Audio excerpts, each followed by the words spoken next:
Now his attacks can either come to the head or to the body.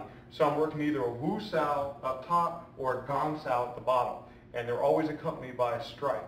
So we're facing each other. He's throwing, I'm going 1, 2, 3, 4. 1, 2, 3, 4. Notice he didn't throw the same pattern because we want this to be something that creates reaction. If he's always throwing the same thing, I can fall asleep doing this. We want something that creates reaction. I want to have to react to what he's doing. So he mixes it up so that it's not always one thing coming at me. Now, another way to train this is we go back and forth. He'll throw 3 attacks, then I throw 3 attacks. So we're facing, he throws 1, 2, 3, and I throw 1, 2, 3, then he throws 1, 2, 3, then I throw 1, 2, 3, then he throws 1, 2, 3.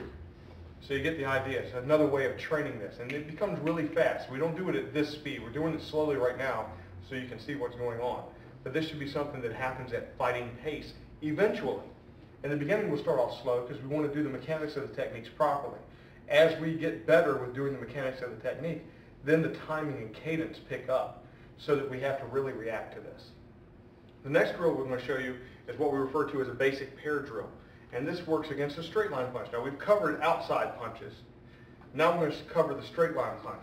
He's throwing the straight punch dead center. I'm picking this up with a Pak Sao.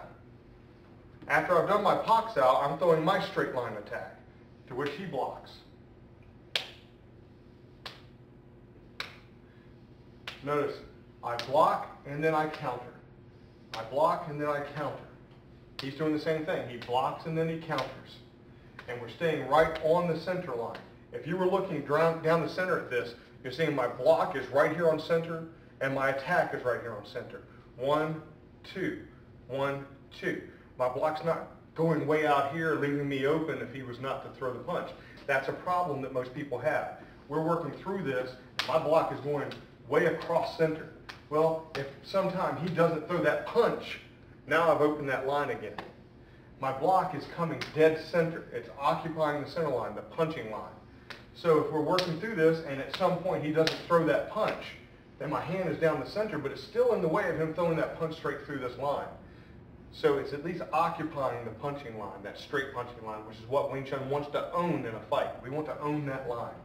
So as we're working through this, every now and then, either one of us can throw an outside shot. When it's my turn to throw the punch, I throw here, and he trains the simultaneous block and attack. At this point, I'll block that, and we'll get right back into the cadence of the drill. And then he blocks my hand, and we're right back into the cadence of the drill. It's something that creates reaction, and that's what we're looking at here. Okay? That's your pair drill, which covers the straight punch, and your hooks and uppercuts are what we call the 4 corners that cover the outside lines against circular attacks.